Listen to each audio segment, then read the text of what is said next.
Bonjour tout le monde et bienvenue pour une nouvelle vidéo Sport System, les magasins spécialistes tennis. Arnaud, très content de vous retrouver aujourd'hui pour vous présenter la nouvelle gamme de raquettes Yonex V-Core 6e génération. Alors en effet, c'est la 6e génération de V-Core, elle existe donc depuis une dizaine d'années. Juste une petite parenthèse, la V-Core a pas mal plu dès sa sortie il y a une dizaine d'années, et donc cette génération va encore une fois apporter un petit peu plus de particularités, je vais vous détailler ça tout à l'heure, mais globalement la raquette a bien plu dès sa sortie il y a une dizaine d'années. Donc des petites améliorations au fur et à mesure des générations, mais sur cette version, voilà, quelque chose de nouveau sur l'intérieur des branches, mais globalement on a le même esprit et les mêmes raquettes. La principale différence sur cette nouvelle génération de V-Core, ça va être le Flex Force qui est intégré au cœur de la raquette. C'est un graphite de deuxième génération, NAMD, qui va apporter un tout petit peu plus de stabilité, plus de confort à l'impact avec une meilleure réactivité.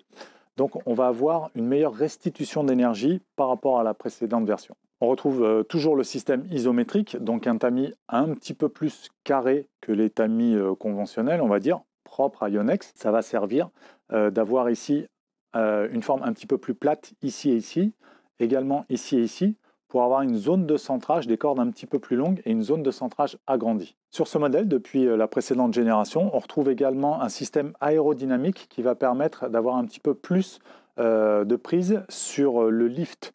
En effet, cette raquette va favoriser le lift. Grâce à l'aérofinch, ici, c'est des petites ailettes qui sont dessinées à l'intérieur du cadre. Et ici, un cadre un tout petit peu creusé qui va permettre une meilleure déformation des cordes. Également, depuis la précédente génération, Yonex a gardé le VDM. C'est un mesh, une toile à l'intérieur du manche qui va permettre d'absorber les vibrations et donner encore un petit peu plus de confort à l'impact. Donc une gamme de raquettes assez polyvalente.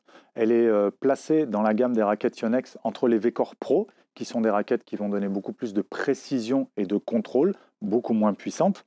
Et elles sont placées aussi entre donc, les V-Core Pro et les E-Zone, qui sont des raquettes plus puissantes. Là, on a une raquette vraiment intermédiaire. Sur cette gamme V-Core, on va retrouver 5 modèles principaux, donc la V-Core 95, la V-Core 98 et la 98L, et la 100 et la 100L. Et on va retrouver également la V-Core Game et la V-Core Fil. Donc pour les raquettes principales, de la 95 à la 100L, on va retrouver donc la 95 qui est un plus petit ami, qui est un petit peu plus fine et qui va proposer un compromis très intéressant pour les très bons joueurs, on va dire, de tournois, de compétition, 3e série et au-dessus, parce qu'il y a un petit ami et qu'elle est quand même relativement difficile à jouer. Elle va procurer une bonne puissance pour les gens qui ont quand même une bonne technique, mais un petit peu plus de précision que le reste de la gamme V-Core. Donc 310 grammes, on est sur un cadre assez lourd, donc encore une fois, plutôt destiné aux beaux compétiteurs, plutôt deuxième série, parce qu'elle est assez exigeante au niveau de la zone de centrage avec ce tamis 95. Donc on va retrouver ensuite les 98 et 98L, donc un tamis un tout petit peu plus petit. On agrandit un petit peu le profil par rapport à la 95, donc on commence à avoir une polyvalence de jeu un petit peu plus haute. La 98 à 305 grammes non cordée et la 98L à 285 grammes non cordée. Donc ces deux raquettes, pour les joueurs qui recherchent à la fois de la polyvalence et pas mal de précision, avec un tamis un petit peu plus petit. La 305 grammes, encore une fois, pour les bons compétiteurs, on va dire fin de 3e série et 2e série. Et la 98, donc à 295 grammes, qui va être un petit peu plus facile à jouer, de par sa maniabilité, son poids un petit peu plus léger, mais quand même un petit peu plus exigeante que les deux suivantes, donc la 100 et la 100L. On va retrouver ensuite les V-Core 100 et 100L, L pour light à chaque fois, 98L et 100L pour light. Donc la 100 à 300 grammes et la 100L à 280 grammes. Donc là, on est sur les raquettes les plus polyvalentes de la gamme, à 300 grammes et à 280 grammes. On est pour les bons joueurs de club qui jouent régulièrement et pour les joueurs de tournoi à un bon niveau, 3e et 2e série, qui recherchent encore une fois plus de polyvalence, une meilleure zone de centrage puisque le tamis est un petit peu plus grand, un tamis 100. Et là, on a un profil un tout petit peu plus large que la 98, donc encore une fois un petit peu plus facile à jouer. Là, on est vraiment sur une raquette plus polyvalente avec un très bon compromis. On va retrouver un petit peu à côté de la gamme les V-Core Game et les V-Core Fil, donc à 270 et 250 grammes. Là, on s'adresse aux joueurs et aux joueuses réguliers, compétition ou club, avec des cadres un petit peu plus légers, donc 270 et 250 grammes.